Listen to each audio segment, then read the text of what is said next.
Hello, everybody, and welcome back. In today's lesson, we're going to talk about English sentence structure. So we're going to build on everything that we learned in the parts of speech lesson and start to dive in a little bit deeper.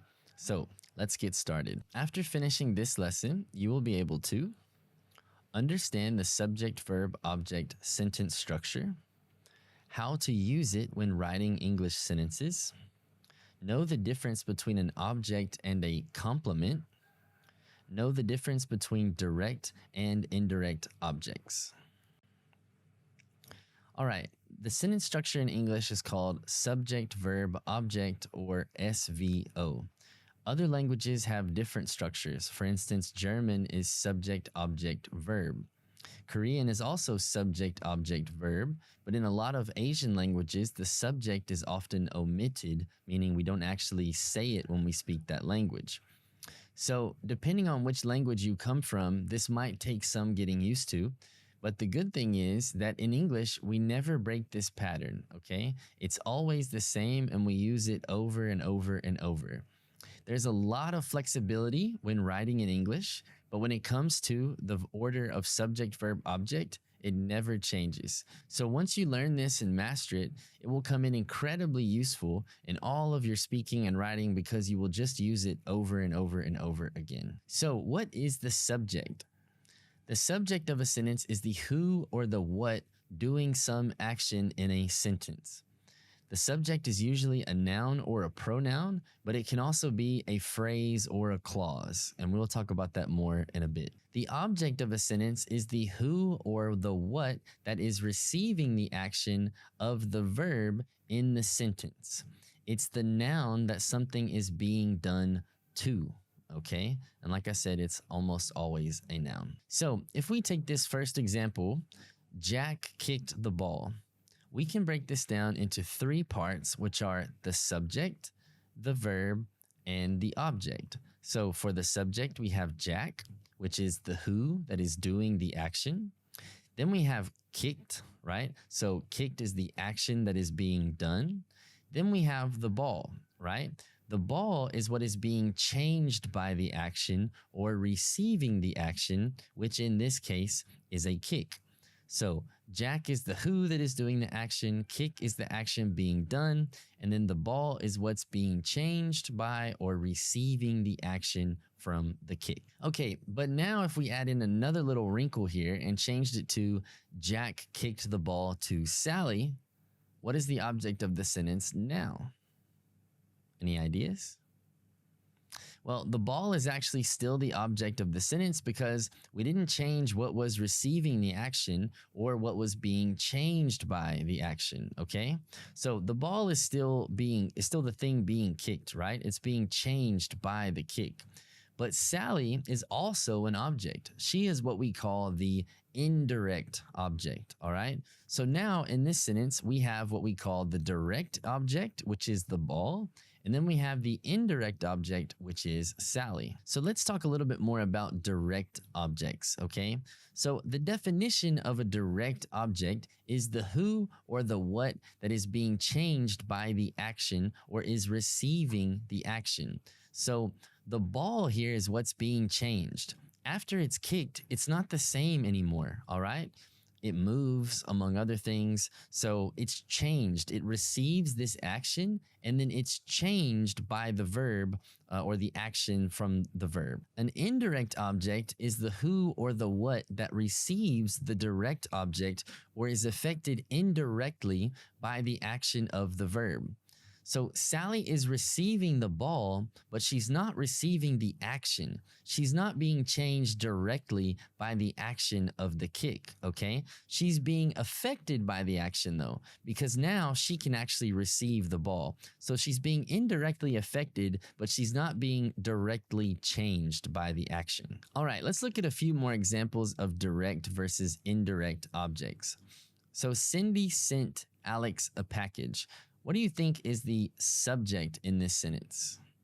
Well, you have to look at it and ask yourself, who is doing the action, okay? And it's Cindy, right? Cindy is the one sending something. I never planned for this to be Cindy sends, Cindy sends. That's a bit difficult, but Cindy is the one sending something, okay? So now, what is the action that's happening?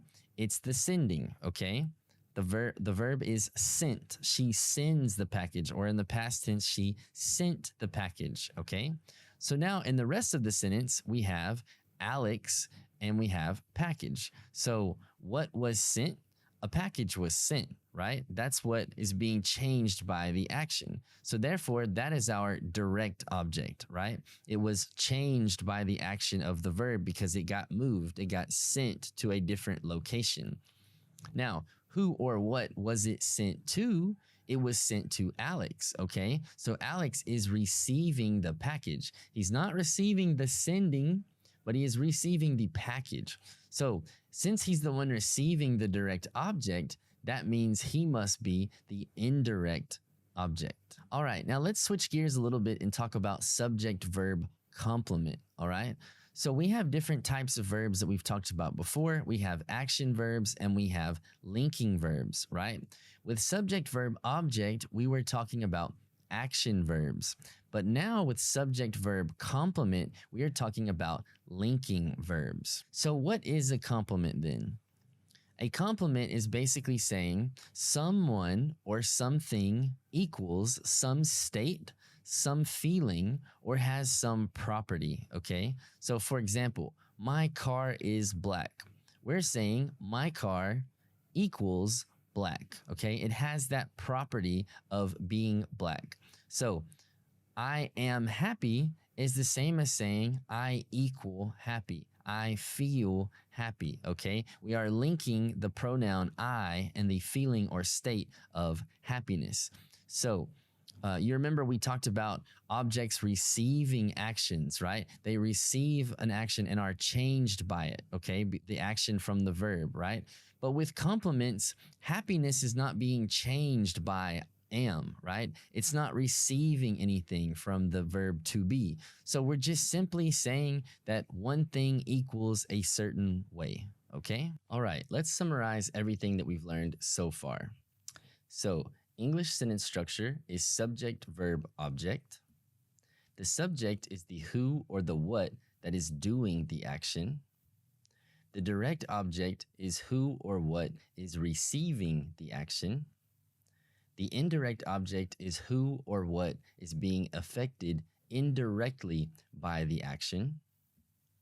And subject-verb complement means some subject equals some state or feels some certain feeling or has some trait. All right, now it's time for some practice. So what I want you to do on this one is, whether it's on a piece of paper or you open up a Google Doc in a new tab or something like that, what I want you to do is identify the subject, the verb, the direct object, and the indirect object in each one of these sentences that I'm about to show you, okay? So remember the test we said of how to figure this out. So what is the subject? Who is doing the action, right?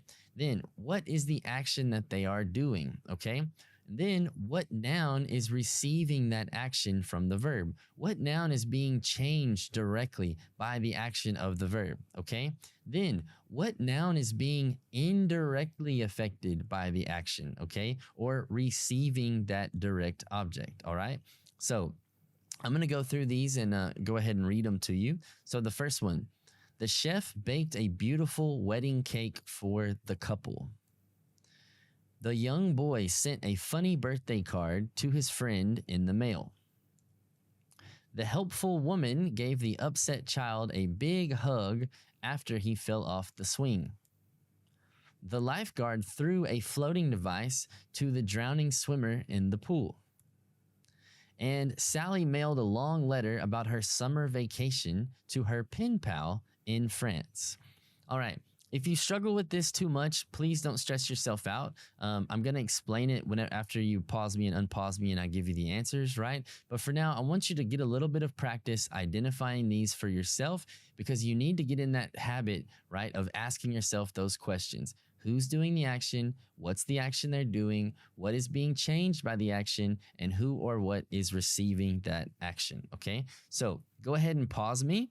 And then, like I said, write these down somewhere, identify the subject, the verb, the direct object, and the indirect object. And then when you're finished, unpause me and I'll give you the answers. Okay, hopefully you have already paused me and unpaused me as always. So let's go ahead and go through these. Number one, the chef baked a beautiful wedding cake for the couple. Who is doing the action? The chef, right? He is the one doing the baking, all right? So maybe I should have said the baker baked. I'm not sure if chefs actually bake things, but the chef baked a beautiful wedding cake for the couple. So what got baked? Was it the couple or was it the cake? Obviously, it's the cake, right? So the direct object is the wedding cake and the indirect object is the couple, all right? Number two, the young boy sent a funny birthday card to his friend in the mail, all right? So the young boy is the who doing the action. The action is sent, okay? He sent a funny birthday card. What did he send? A funny birthday card, like I just said. And then who received it? His friend did, okay? Number three, the helpful woman gave the upset child a big hug after he fell off the swing, okay? So the woman gave the upset child a big hug. This one's a little bit difficult, right? Because now we say, okay, well, obviously the helpful woman, she's the subject. It's the first part of the sentence. The helpful woman gave, okay? We see the verb there, gave, so that's pretty easy. But now, she gave the upset child a big hug after he fell off the swing. So, is the direct object the upset child? Or is the direct object the big hug? Now, we have to think here, what did she give? Did she give a child or did she give a hug? Okay, she gave a hug, right? The hug is the thing that she gives, okay? So that's the direct object, right? Now, the child is the one receiving the hug. So now he's going to become the indirect object. You see how this can be a little bit tricky, but again, we have to use this logic to kind of think through it. What did she give? She gave the hug. Who did she give it to? Who received it? The upset child, all right? Number four, the lifeguard threw a floating device to the drowning swimmer in the pool. So the lifeguard is clearly the subject. Threw is obviously the verb. What did he throw? He threw a floating device. Who did he throw it to? The drowning swimmer. So lifeguard subject, threw is the verb, floating device is the direct object, swimmer in the pool is the indirect object, okay? Number five, Sally mailed a long letter about her summer vacation to her pen pal in France. This one's basically the same as number two, right? The same one from the example in the presentation. So Sally is our subject. The verb is mailed. What did she mail? She mailed a long letter, right? That's what gets mailed, okay? And who received the mail? Who received the long letter? That is her pen pal in France, okay? So the pen pal is the indirect object. The long letter is the direct object. Okay, as always, if something is not clear, please go back and rewatch any parts of the lesson that you didn't fully understand. And if rewatching doesn't help because you're not understanding it in the way that I'm explaining it, please send me an email and I'll be happy to explain it in another way. All right, that's it. You should now fully understand the basics of how English sentence structure works. This is going to help you as we move into the next lesson where we cover the more advanced parts of sentences and how we can use them to write more meaningful and advanced texts. So go jump on those online practice exercises, and then I will see you in the next lesson whenever you're ready. Take care. See you in the next lesson.